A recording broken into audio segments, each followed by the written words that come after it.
Hey, what's up, everybody? My name is Ian Garcia. This is Devotional Criticism, and this is the New Movie Diary, in which I review recent, new, and up-and-coming film releases and attempt to give you the straight facts about them, in my humble opinion. Another fun, stimulating, and frustrating week at the movies for me. This week's double feature didn't bear out to any serendipitous thematic parallels, as has become the rather frequent phenomenon on this series, but it certainly was a rather interesting pairing nonetheless.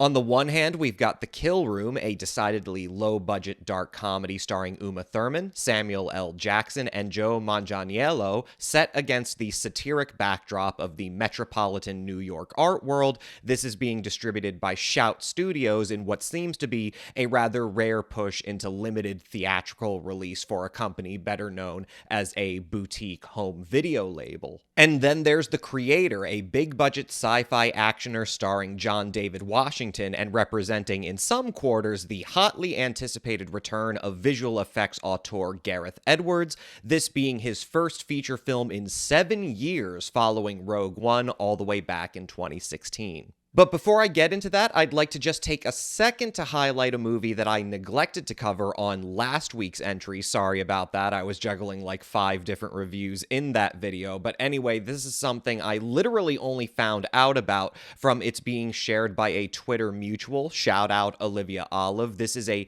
really lo-fi project called MEMORY HOLOGRAPH, written, directed, edited by, and starring one Dylan Homme, who really is coming out of nowhere with this beautifully composed avant-garde feature that was entirely self-produced and simply uploaded to YouTube along with a short artist statement by Homme. Basically, MEMORY HOLOGRAPH is this very experimentalist, intuitive piece of new media art that sees Homme impressionistically chronicling his battles with despair in the aftermath of the death of his mother, all of it taking place within the confines of Homme's bedroom, where his only company is something that is fairly identifiable these days, which is just this heavily curated environment of physical media and collectibles and toys, as well as, of course, Homme's camera and his computer, which I think can be interpreted as serving as an understated character and companion in itself. Homme uses various different narrative techniques and modalities to tell this story, sometimes taking on the form of basically diary entries in the style of a video blog or a video essay, sometimes in the style of a kind of surrealist horror film akin to Roman Polanski's Repulsion, in which Homme is at once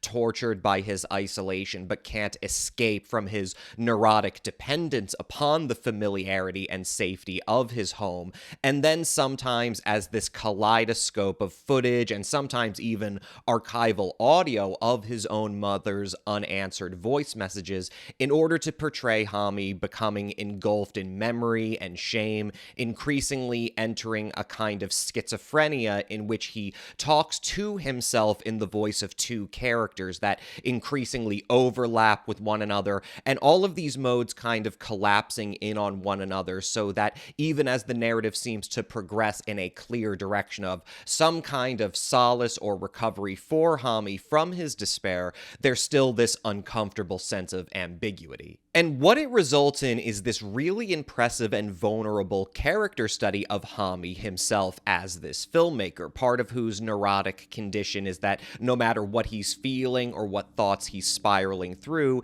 he always seems to prefiguratively mediate them through an alienated, dissecting view of himself as a cinematic subject, as a character of his life as a piece of media that can't help but come off as a bit masochistic, a bit condemnatory, a perfectionist to a degree that always highlights limitations and failures, whether as a financially successful individual or as a son or as a social butterfly. And there are aspects of MEMORY HOLOGRAPH that grow increasingly uncomfortable and deeply cringe-inducing because of how uncompromising Homme is about making himself the unalloyed subject of this piece, and at once constantly condemning himself and yet challenging us to find some empathy for him, despite the fact that, as a subject, there's nothing dressed up or cool about him, or there to appeal to the kind of parasocial obsession I think we can all recognize of only wanting to sympathize with the subjects and stars of net spaces, whether it's YouTube or social media, only wanting to sympathize with them when we can feel that they are in some sense cool, and thus relieve our own anxiety of our own lack of coolness by association, where we're so used to seeing cringe as a bad thing rather than as the peeling back to perceive the reality of the person making the content. And look, there's a lot of mental health and vulnerability content in net spaces too, but again, Memory Holograph is also highly ambiguous and aesthetically alienating. Hami isn't attempting to telegraph, again, a clearly identifiable or parasocially enviable narrative of triumph over despair or depression or anxiety. Even within the context of mental health media, it challenges our preoccupation with only hearing these stories when they conform to our heavily curated consumer experience, in which the primary goal is the artificial embellishing of our own sense of self-worth, as opposed to really sitting with the subject right in front of us, Hami himself as this kind of masochistic quasi-influencer character from whose personhood we are alienated by layers of commodity and objectification. So Memory Holograph sort of becomes not only about the study of this person who's really struggling to accept themselves through the advanced schizophrenic mediated and consumer means that we've all been conditioned to kind of see as actualizing a person worth accepting, while also thus being about our sense of being provoked and discomforted by how Hami's nakedness reflects all of these ways we don't necessarily want to see ourselves because it's similarly seen as cringe and thus not tolerable in this hyper-mediated psychic social order that we all share, where we're all comparing ourselves to this perfect individual that is primarily a kind of mediated construction. I see a lot of parallels between how Hami explores his crises as a filmmaker, or rather as a content creator, and what we saw in Steven Spielberg and Tony Kushner's The Fabelmans, in which Spielberg really reckoned with the terrifying implications of how, as a filmmaker, as someone obsessed with film and with filmmaking, even the disasters of one's life, even the despairs and dysfunctions, appeal to us as these kind of spectacular, fascinating subjects, so that, not unlike with Sammy Fabelman seeing himself in the mirror filming his own family fighting on 16mm, there is this terrifying aspect to Hami's own mediation of his own despair and his clear self-consciousness about how art can exploit and spectacularize and alienate us from the reality of suffering and of despair, and then how that becomes attractive as a prospect, as a way of compartmentalizing and channeling all of these cringe-inducing, uncomfortable textures of life into this pleasing image. But to his credit, Hami seems to identify in what many perceive as the limitations of YouTube and content creation a really radical mechanism for basically disseminating avant-garde art, to make a movie, per se, that in some ways feels like some types of more mainstream indie films which we're more familiar with, especially Waking Life and Eternal Sunshine of a Spotless Mind, but at the same time, right up to the ending, is clearly more interested in constructing a piece of media that takes on the form not of a clean, airy, sublime, melancholy experience, but as something in which Hami is constantly not only using low-definition footage, but emphasizing that lack of clarity and definition, and making artifacting and the noisiness of his footage a part of the image, and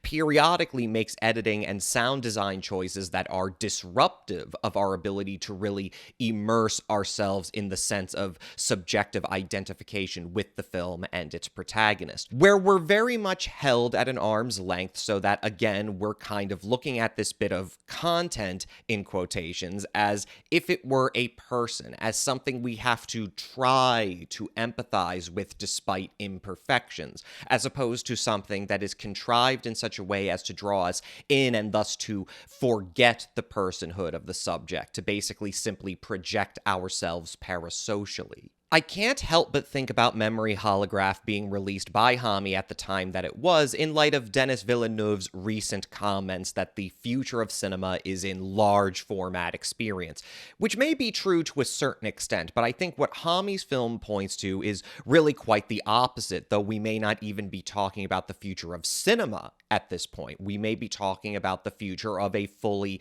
post-cinematic art form that stops trying to either conform the cinema to a smaller format or to blow up smaller format new media to the pretension or scope of cinema, but instead tries to use present channels of social networking and new media to articulate a new popular audiovisual art form and avant-garde. A very fascinating work that I highly encourage folks to follow the link in the description to see. I'm giving Memory Holograph a 4 out of 5. With that, let's move along to this week's double feature, starting off with The Kill Room, written by Jonathan Jacobson and directed by comedian and filmmaker Nicole Paone. Both Jacobson and Paone are relative newcomers when it comes to feature filmmaking. Jacobson has primarily acted as a producer of television specials, with The Kill Room being his first original screenplay to be produced, whereas Paone has been a successful comedian for some time, but whose only previous feature as both a writer and director was the 2020 independent comedy Friendsgiving, starring Malin Ackerman. And I'm not really in a place to comment on Paone's debut as a director, but I will say that, well, I'm not sure I have a lot to say about The Kill Room. Those familiar with the New Movie Diary know that I tend to eschew major releases just because I'm far more interested in highlighting more off-the-beaten path and under-publicized films, just because even when they're not terribly good, I think it's essential to the perseverance of our cinematic culture to kind of accept even quite mediocre or bad films that fall outside of the major products of multimedia conglomerates and the big tentpole productions as a small price to pay for preserving the existence of really any kind of cinema that isn't simply a content creation mill, and where the theatrical experience more specifically is more than just a larger format and actually gives us an ability to appreciate even smaller, mediocre films in a kind of more prestigious light that really gives them the best possible chance to be appreciated for all their graces and their positive aspects. And a production like The Kill Room is certainly mediocre, to an extent that, like a lot of her contemporaries, it seems that Paone is thoroughly enmeshed within a new normal of film production where you don't really primarily envision your film as a theatrical experience. You now envision it as something that is already sort of, before anything else, contained by televisual and streaming, by small screen display. And sure, there were plenty of visually mediocre films back when the theatrical experience was still the primary lens through which filmmakers operated and envisioned their films, but I think stylistically there's certainly something distinctly flat and inexpressive about a lot of our current moment in film envisioned primarily through the streaming age, and I don't think The Kill Room is any exception to that rule. It's unfortunate because the story that Jacobson has come up with here is actually a pretty interesting and novel one. Basically, on the one hand, you have Uma Thurman as a struggling art dealer who has sort of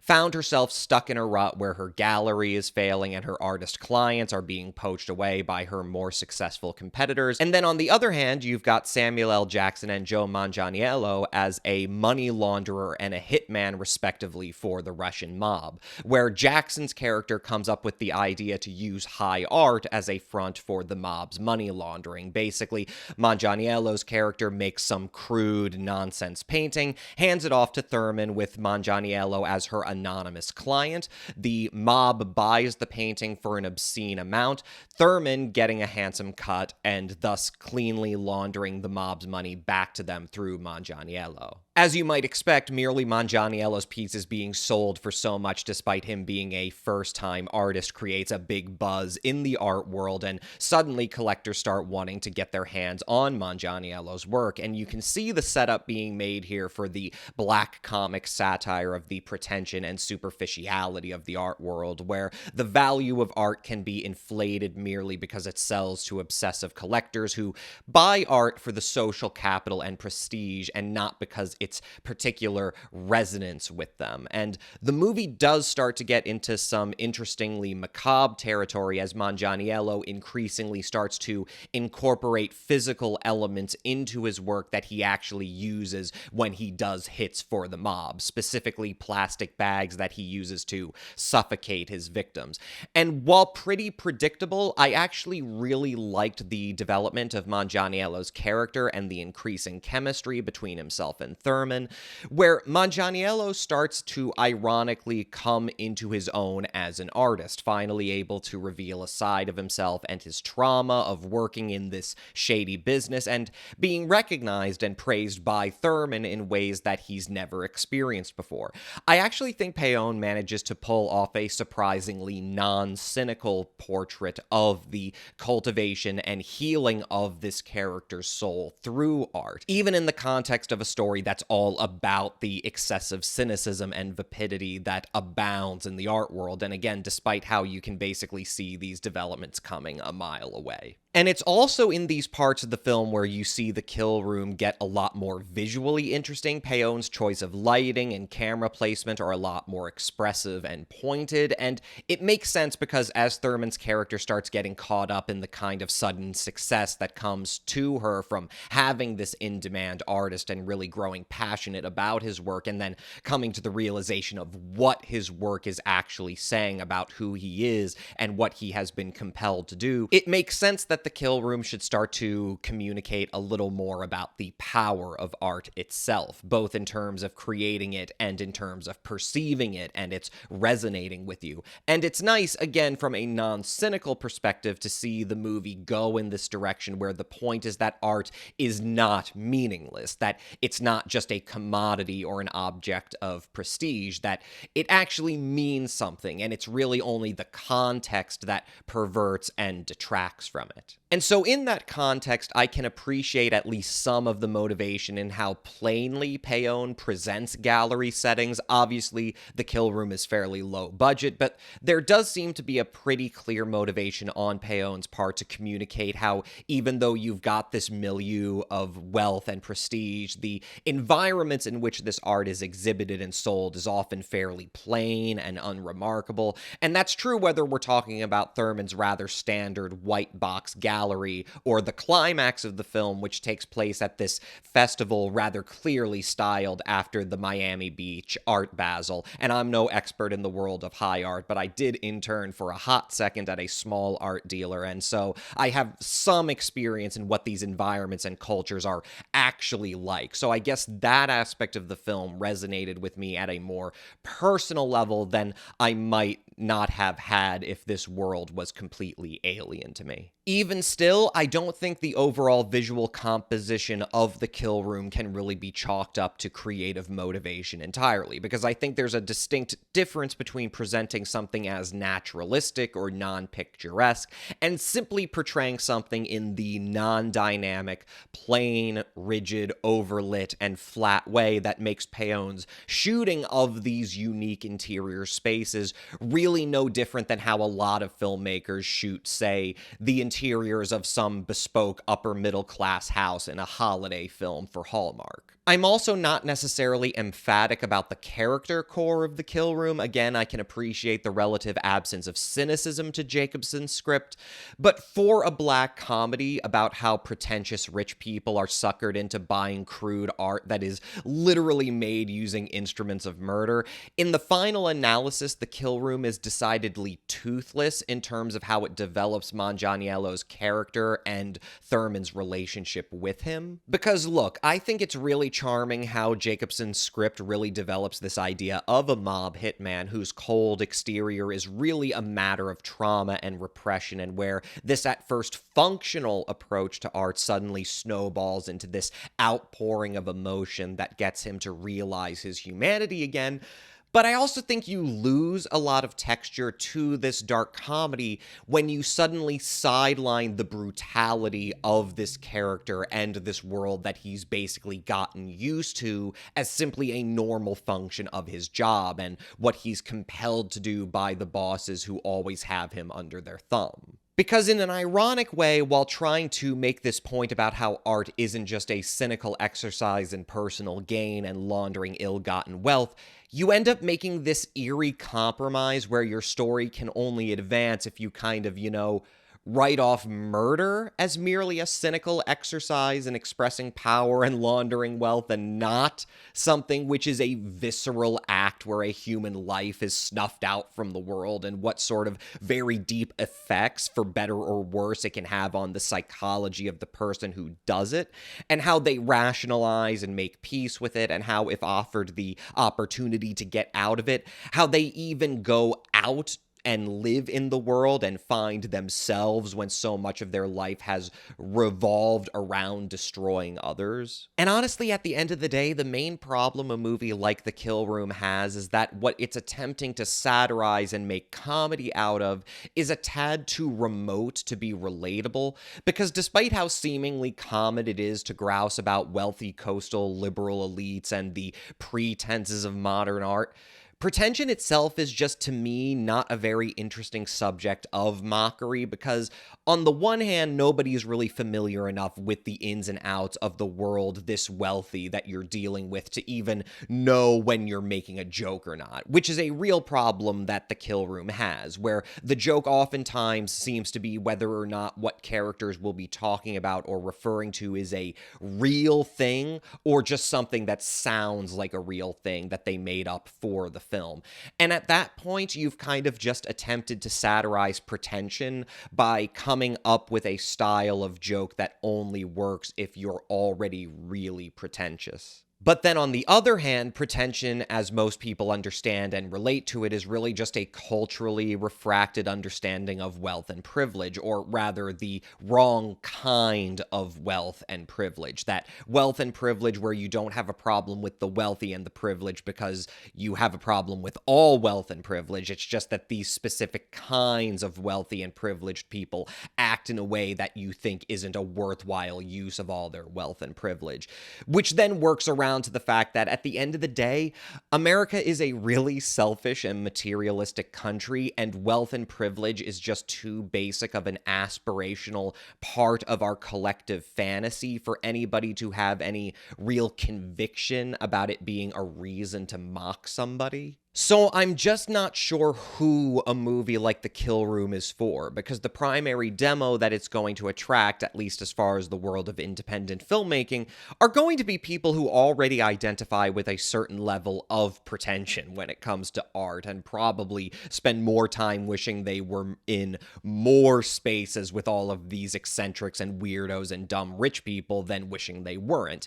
But then that same audience is going to be a lot more dismissive of the technical and creative pedigree of the film itself, even more so than I am being. None of this is to say I think The Kill Room is strictly a bad film. In fact, I had a decent amount of fun with it. I think there are parts of Jacobson's script that are either quite clever or charming. I thought the acting was quite good. But at the end of the day, while this is a fun, independent, dark comedy, it's really only fun enough without me being able to say it's much more than mediocre, and probably a lot less prickly than a lot of its key audience want or expect out of it. I'm gonna give The Kill Room a charitable 3 out of 5, pretty decent, and a refreshing break and palate cleanser from the litany of the most aggressively mainstream of the major film products that are out this week, but not much more than that. I guess I did have a decent amount to say about The Kill Room after all, but you know what I've got a lot to say about?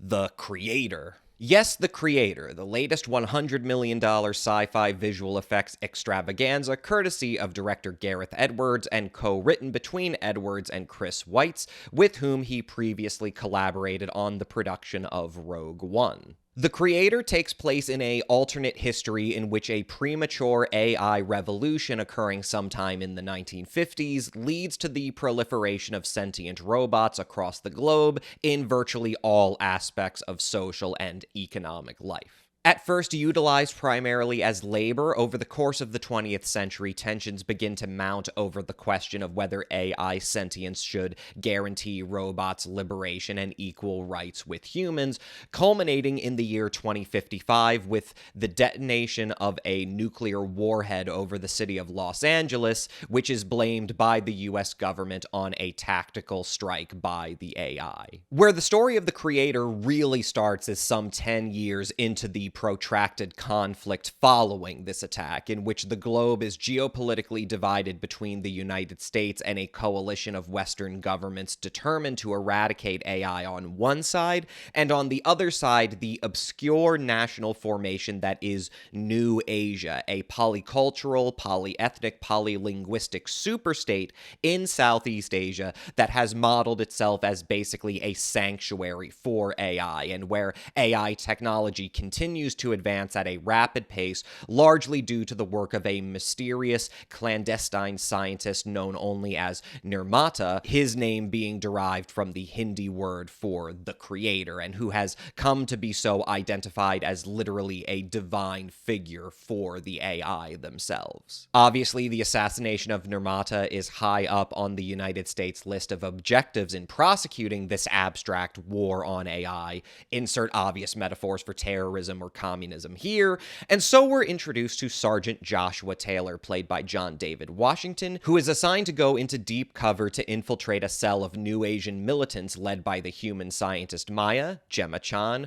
who US intelligence believes to be the daughter of Nirmata himself. Taylor ends up getting in too deep, ends up not only marrying Maya, but also conceiving a child with her, only for his cover to be blown by a premature attack on the militants' compound in which Maya is killed. 5 years after that, Taylor is very traumatized and bitter, has been discharged from the army, but is recruited once again when the US receives intelligence about the creation of a new AI superweapon that threatens to give New Asia the upper hand in this seemingly endless war. Taylor at first refuses to join the strike team, but is ultimately convinced when he is played holographic recordings of what appears to be Maya alive and well, and so he embarks on the mission, gets separated from the team, manages to find the location of the alleged weapon, but discovers only a simulant AI, a robot that looks like a human being, designed to look like a young child, here played by Madeline Yuna Voiles. With virtually the entire strike team killed in the assault on the compound and obsessed with reuniting with Maya, Taylor refuses a direct order to destroy the child AI, who he dubs Alfie,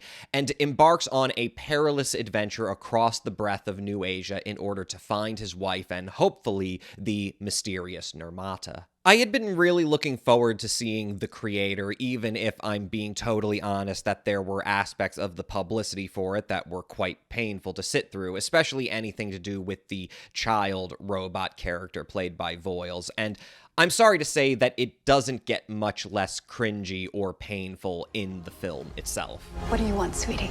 For robots to be free. We don't have that in the fridge. How about ice cream?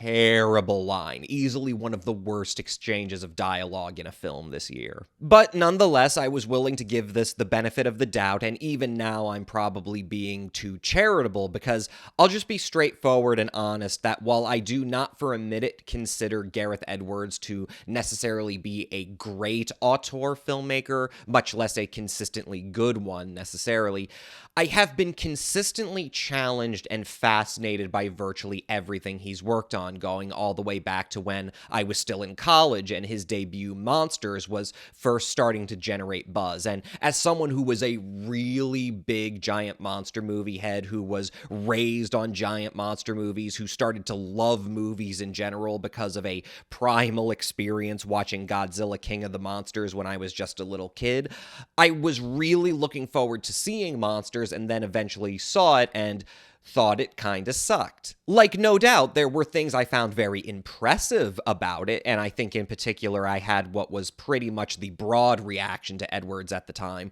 which was as this unique example of an indie filmmaker who was coming into his own as a writer and director, not through the conventional channels of the development or production side of media, but from the post-production side of things, from visual effects, very much in parallel with his contemporary Neil Blomkamp. Both Monsters and District 9 were obviously very similar movies, at least thematically, and in the long run, the trajectory in the development of Blomkamp and Edwards' careers and their individual styles have been quite similar. And without getting too lost in the weeds on that front, I think going all the way back to Monsters, there was this sense that even if you didn't necessarily care for the movie itself, for what there was as far as a human drama or story, it was impossible to ignore just what a huge precedent it seemed like it was setting. This idea of prosumer, between professional and consumer video and sound equipment and digital editing and effects software, really being harnessed on a very micro-budgeted indie level in order to not only open up doors for low-budget science fiction, fantasy, and horror cinema, but more specifically to map out the possibility of a different style of fantasy cinema that was more grounded in its approach, more intuitive and improvisational in terms of how it was made, and thus narratively and formalistically distinct from the sort of monocultural expression of big-budget fantasy pictures that was, at the time at least, super promising. Then Edwards was pretty much on the basis of Monsters alone, almost immediately swept up into that very same monocultural expression of big-budget fantasy when he was tapped by Legendary Pictures to direct Godzilla, which was another movie that I was really excited to see, and which was another movie that I did not like. I thought it f***ing sucked. I hated it. I was really put off by it like a lot of people were, and was especially ambivalent as a Godzilla fan because there were so many aspects of the film, just like with Monsters, that I found so fascinating, but could also point to and say, see, this is exactly how you should be making fantasy cinema, with this wonderful sense of scope that isn't just big, but is much more subjectively captured, that sort of tries to portray things that are literally outside the full capacity of the human eye and the human mind to internalize and depict. It was especially perfect for Godzilla, but also I think, like most people, I was put off by how one-dimensional and cliche the character types were, and by how emotionally inert the whole thing seemed. And I was pretty confident that while Edwards was certainly a visionary in the sense of literally how he visualized fantasy and mapped out this progressive idea of how visual effects can be utilized and look so that it doesn't just all become this smooth-brained soup, I was pretty confident that while his vision was precise, his execution clearly identified him as primarily a technocrat, someone who was in this unfortunate position of having a really great sense of how you do fantasy cinema for the 21st century and how you challenge your audience and try to inspire awe in them in the same way that Lucas or Spielberg did decades before, who is easily just on the visionary side at the top of his class when it comes to contemporary fantasy filmmakers, but because there is just systematically no way for him to just be a visual effects director and actualize that kind of vision, he has to make these movies himself, and that's where he's uniquely handicapped. That's where he was distinctly derivative of his inspirations, but rarely able to achieve what folks like Lucas and Spielberg did largely as producers, which was manage the development of inspiring stories and the identification and casting of charismatic actors. Because look, a lot of people blame Lucas and Spielberg uniquely for creating the kind of late 20th century's repressive hegemony of monocultural fantasy blockbusters, and a lot of people also think think Lucas and Spielberg are deeply flawed themselves when it comes to story and to character, but here's the thing. Even when Lucas and Spielberg movies are bad, nobody can deny that they aren't often completely insane and really original and novel in their own insanity. You might not like Hook or Always, you might not like Temple of Doom, you might not like Howard the Duck, but you can't deny that they are fairly idiosyncratic windows into the minds of their producer-auteurs, and their madness at least gives them a vitality. And Edwards, ironically, is just too much of a good student, just as he is with visual effects work, of the technical side of writing, of pinning down story and character into what is, in a textbook sense, the most definitionally identifiable mold to cast your story, and then use it as a platform for these more intuitive, experimental kinds of fantasies. But in the case of both Monsters and Godzilla, and especially Rogue One, which a lot of people like to point out that Tony Gilroy did significant rewrites and reshoots and second unit photography on that film, so that 50% of it is practically his. But let's be real, the real co-director of Rogue One is Kathleen Kennedy and Walt Disney, especially in the case of Rogue One, which is still a movie I really liked. There is a certain absence of vitality, a certain absence of not simply a new technical vision for how something can be achieved, but a novel imagination in terms of what kinds of stories you tell, where you're not necessarily worried if you alienate the audience because things get too weird, because you're trying something new. You're trying to challenge them to let go of conventions and come along with you for the crazy flight of fantasy story and eccentric character, and not just the audacious special effects. Now, in the intervening years, I've not only softened my stances on both Monsters and Godzilla, I actually really like both of them now, and I think I owe that sudden reappraisal in my mind to the fact that there is something more to Edwards' filmmaking in terms of the germ of something more vital from a story and character perspective, that he's not just a technocrat, that there is this really understated, challenging weirdness to his narrative vision, that between Monsters and Rogue One, you really see being swallowed up by the monoculture of fantasy filmmaking, where all the things that actually make both Monsters and Godzilla great from not only a technical, but from a narrative perspective, particularly Edwards' preference for really understated and muted performances, or his really rather disruptive editing decisions, like just cutting away from the first giant monster fight in Godzilla and not bothering to resolve how our protagonist even managed to survive the event. The heavy reliance upon the audience inferring from context rather than telegraphing what is occurring at a motivational level, all of these things that made those films challenging enough that I ended up, despite disliking them quite viscerally, returning to them and realizing, hey, wow, this is really original, well-executed stuff. All of these things that should be seen as the signatures of what makes Edwards' movies good actually end up being taken for granted as what is holding them back from being like real movies from the sort of subliminal perspective of the Hollywood fantasy monoculture. The things that make them unique are treated as errors and mistakes or lapses in his control of story, as opposed to something he's doing deliberately because he's specifically trying to disrupt that kind of engagement. And so with the creator, what this return to form clarifies more than anything is that it's not really an either-or situation with Edwards, that there has always been this persistent tension in his work between some really audacious, challenging, basically art house style approaches to filmmaking, and then on the other hand, his own intuitive adherence to and capitulation to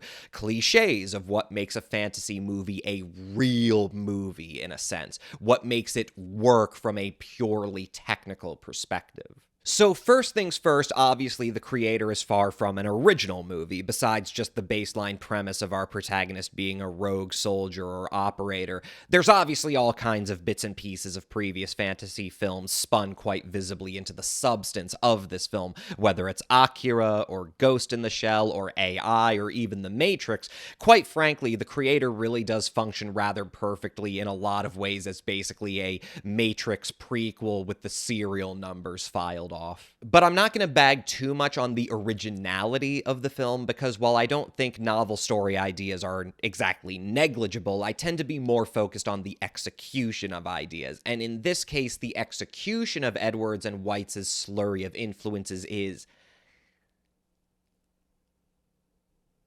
it's not great. I mean, the visual execution, as always, is incredibly impressive, and I think at least in its own right, easily worth the price of admission. I think Edwards continues to justify the exemplary qualities of his vision as far as simply the pleasure he invokes in the spectator at simply looking at the image and looking at this heightened portrayal of the world. And I think it's especially successful here because the creator is something of a return to form, where despite the fact that the film was budgeted at $80 million from the jump, in terms of its production strategy, Edwards really does seem to have tried to go back to his roots, speaking of monsters, of working with a small skeleton crew most of the time and just flying his cast out to these various locations, primarily in Thailand, apparently, and rather than building a lot of expensive sets or using green screen studios, you scout these real-world settings, you write out a more intuitive kind of story based on the locations and people you find,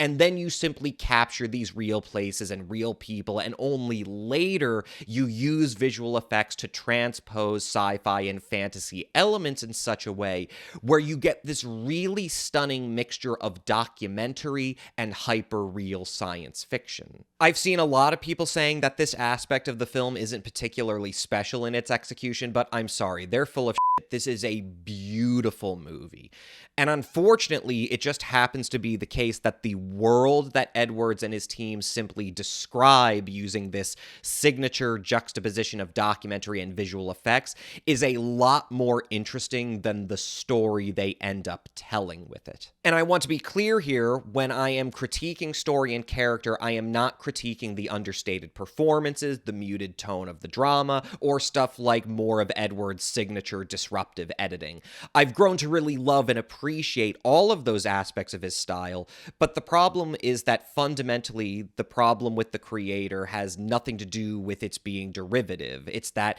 it's entirely too convoluted. The movie would actually be better if the story were more simplified, and the performances were more understated, and the drama was more muted. It steals a lot from Ghost in the Shell, but it doesn't seem to steal a lot from Ghost in the Shell in terms of how aggressively muted and understated that movie is. And despite the apparent attempt to return more to the form of monsters here, though obviously on a much more substantial budget, through a combination of personal creative ambitions and just the systemic nature of film financing these days, it is basically impossible for Edwards to tell, even at the most baseline level, the most coherent and interesting story as a simple, understated vehicle for exploring this more intuitive, descriptive vision of his fantasy world. To sum it up, there is absolutely no reason why there needs to be a child robot Dalai Lama in this bullshit.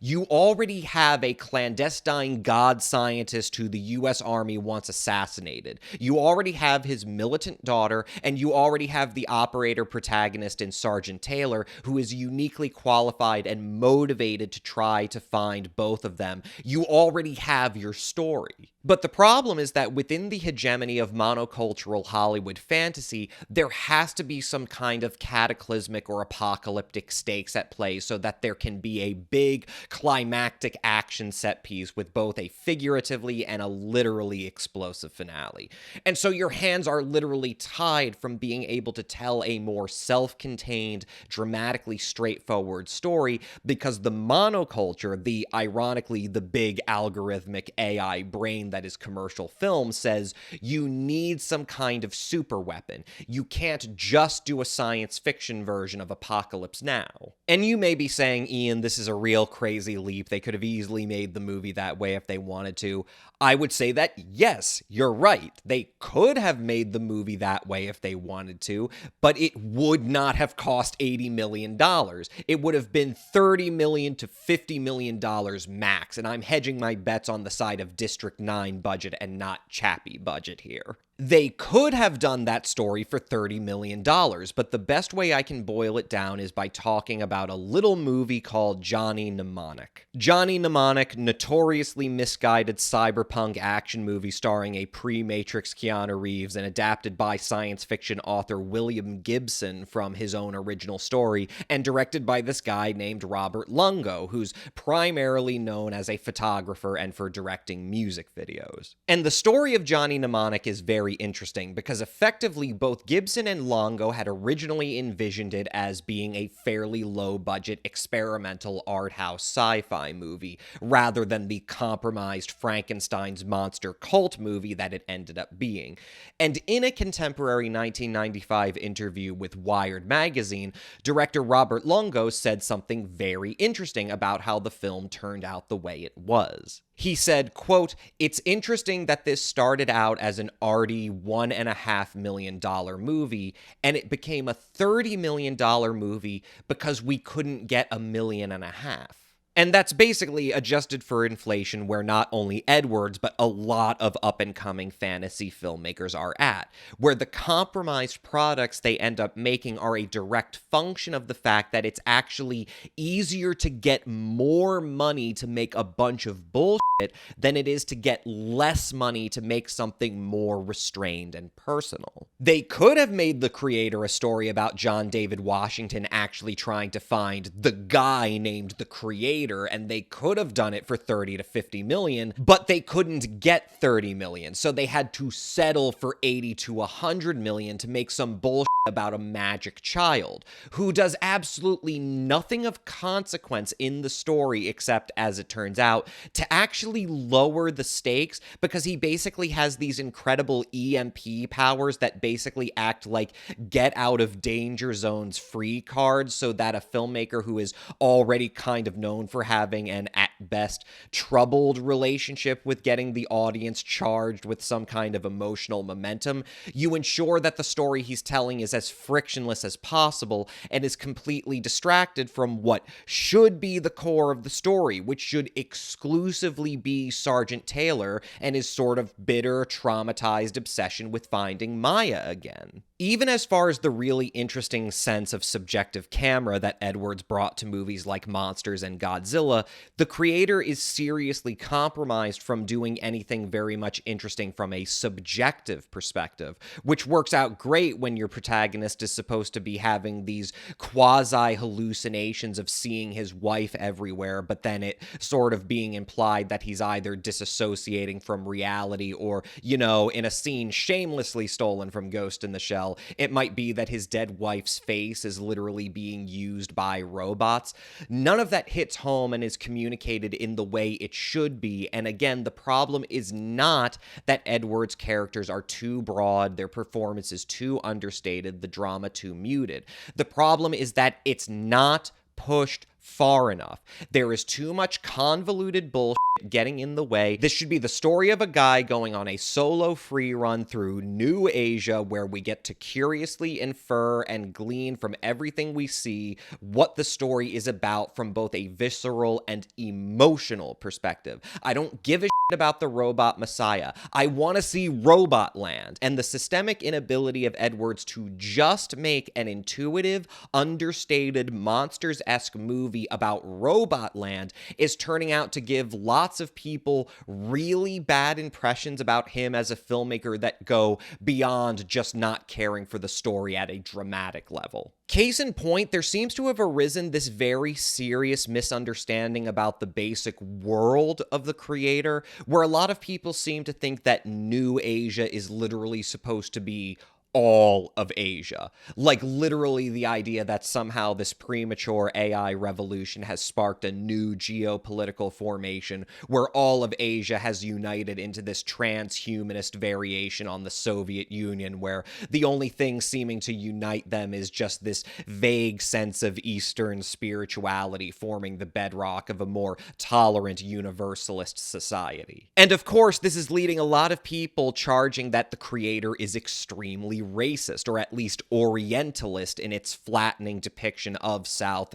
and Southeast Asia, which is so extreme that it's really rather shocking that anybody past at least 1920 has even conceived of it. And it would be fucking insane if that was the intention by the filmmakers, because it would only beg the question of whether or not the Second World War even took place in this universe, which it presumably did because we have nukes, but it would be fucking insane because, you know, the last time someone tried to engineer a Pan-Asian alliance, you know,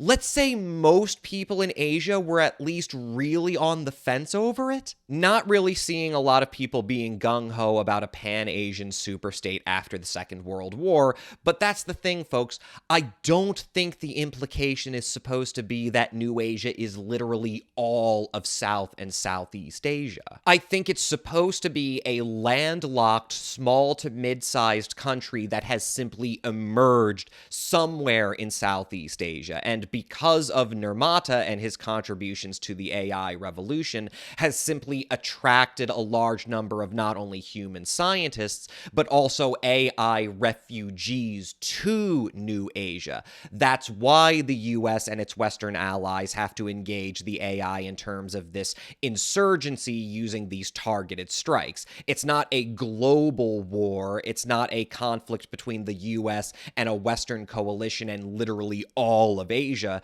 They're targeting one specific country that is inaccessible to sea or by land invasion. I think this might be the case of lots of spectators accidentally applying an Orientalist critical lens that, even in my reading of it, wouldn't be entirely out of the question, but would at least be not as severe as a lot of people are reading it as. But all of that is ultimately a moot point, because that's the fundamental problem of the creator. For as much as it is a visual feast, and for as much as there is to infer about it in terms of its being an understated playground of the imagination, the problem is that the creator is not narratively about slowly describing, investigating, and discovering the world of New Asia, in the same way that Monsters was about slowly describing, investigating, and discovering the world of monsters. Because you're constantly being distracted from the pleasure of looking and discovery and investigating and inferring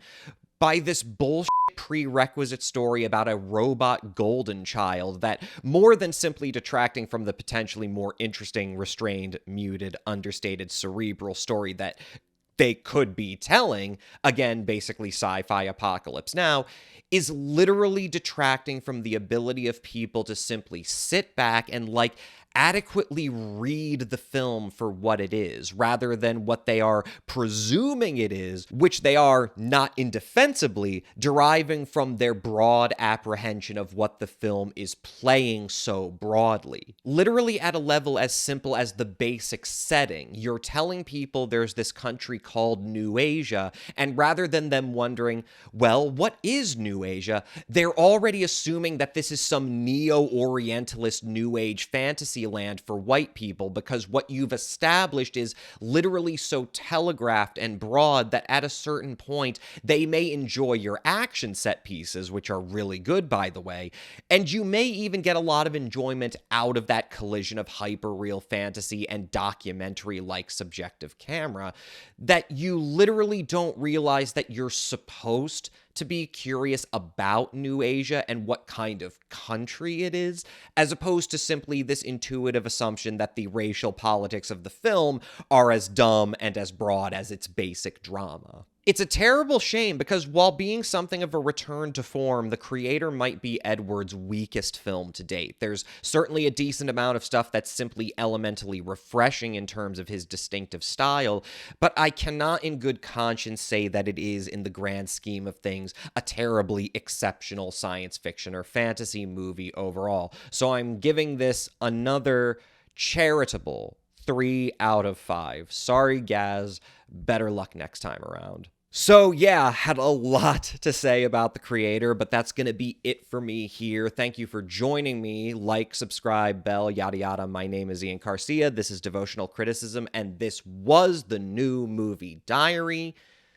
I'll catch you guys next time.